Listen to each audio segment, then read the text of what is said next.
Hello बच्चों, let's see this question. Le Chatelier principle is applicable to both equilibria. Which equilibria? Physical equilibria, chemical equilibria, or either a physical equilibrium only for the chemical equilibrium or none of the above. So as per question, आप देखिए, आपको ये बताना है कि जो आपका ली Chatelier principal होता है ये एप्लीकेबल कहाँ होता है. क्या ये हमारा फिजिकल इक्विलिब्रिया पर एप्लीकेबल होता है? Only one and only one. क्या ये मेरा फिजिकल इक्विलिब्रियम पर एप्लीकेबल होता है? ठीक है, दैट्स द फिजिकल इक्विलिब्रियम पर एप्लीकेबल होता है. या फिर ये मेरा chemical equilibrium only chemical equilibria पर जो होता एप्लीकेबल होता है. या that's applicable only the chemical equilibrium. या फिर बोथ, यहां पर ये फिजिकल और केमिकल दोनों इक्विलिब्रियम पर एप्लीकेबल होता है.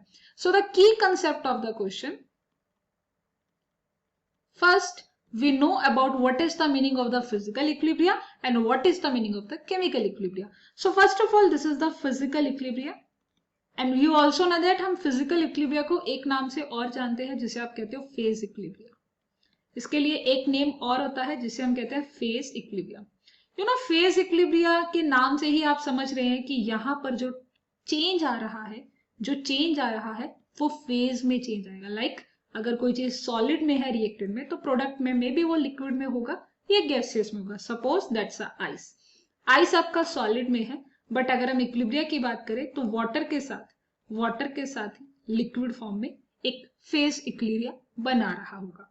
So this is the basic example of the phase equilibria जिसमें हम फेज ट्रांसफॉर्मेशन की बात करेंगे. फेज इक्विलिब्रिया का मतलब ही क्या होगा? जिसमें हम फेज ट्रांसफॉर्मेशन की बात करेंगे. बट इसी तरह अगर हम केमिकल इक्विलिब्रिया की बात करते हैं, what is the chemical equilibria? So students, chemical equilibria का मतलब क्या होगा? केमिकल इक्विलिब्रिया जहां पर आपका केमिकल्स चेंज होते हैं. लाइक दैट आप लिखते हो ना, A प्लस बी रिएक्टेंट है और ये दोनों के बीच में रिएक्शन होकर आपका कोई C प्लस D बना है.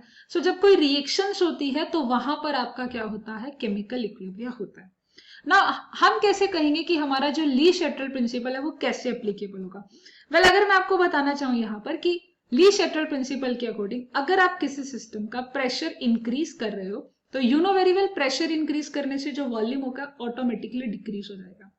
अगर ऐसी कोई सिचुएशन होती है तो यहाँ पर ली शटल प्रिंसिपल के अकॉर्डिंग क्या है कि जो आपका रिएक्शन होगा वो वहां जाएगा जहां पर number of gaseous molecule, that the main thing is that a gaseous molecule, number of the gaseous molecules will be decreases.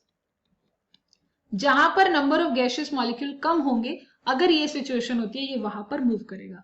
But इसी तरह अगर एक और कंडीशन की हम बात करते हैं, इसका रिवर्स करते हैं कि अगर हमने प्रेशर को डिक्रीज कर दिया एंड यू नो वॉल्यूम को इंक्रीज कर दिया, तो ऐसे में जो मेरा रिएक्शन होगा ये कहाँ मूव ऑन करेगा? जहां पर number of the gaseous molecule, Le Chatelier's principle के अकॉर्डिंग क्या है? Number of the gaseous molecule will be move to in a, जहां पर नंबर ऑफ गैसियस मॉलिक्यूल ज्यादा होंगे.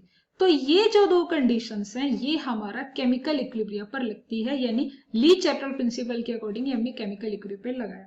बट अगर मैं फेज इक्विलिब्रिया यानी कि अगर मैं फिजिकल इक्विलिब्रिया की बात करती हूँ तो फिजिकल इक्विलिब्रिया के अकॉर्डिंग ली शटल प्रिंसिपल क्या होगा कि यहाँ पर अगर आप प्रेशर इंक्रीज करेंगे, यू नो, अगर आप प्रेशर को इंक्रीज कर रहे होंगे तो आपका रिएक्शन क्या करेगा? ओवरऑल जहां पर वॉल्यूम को डिक्रीज होगा, ये आपका फिजिकल इक्विलिब्रियम होगा. या फिर मैं ऐसा कह सकती हूँ कि जहां पर मेरा प्रेशर डिक्रीज करेगा, अगर मेरा प्रेशर डिक्रीज कर रहा है तो बेसिकली वॉल्यूम क्या करना होगा? इंक्रीज कर रहा होगा. वहां पर उस डायरेक्शन में मेरा फेज इक्विलिब्रिया का कंडीशन जाएगा, क्योंकि जो फेज इक्विलिब्रिया है की कंसेप्ट के अकॉर्डिंग वो फेज ट्रांसफॉर्मेशन करता है. सपोज सॉलिड है, सॉलिड का वॉल्यूम क्या होगा?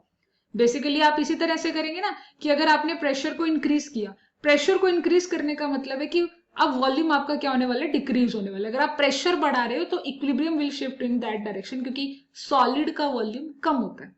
तो बेसिकली अगर देखा जाए जो हमारा ली शटल प्रिंसिपल है ये एप्लीकेबल है बोथ फिजिकल इक्विलिब्रिया और केमिकल इक्विलिब्रिया, दोनों पर एप्लीकेबल है. This is applicable to the both. ये आपका दोनों पर एप्लीकेबल होगा, फिजिकल एंड केमिकल पर.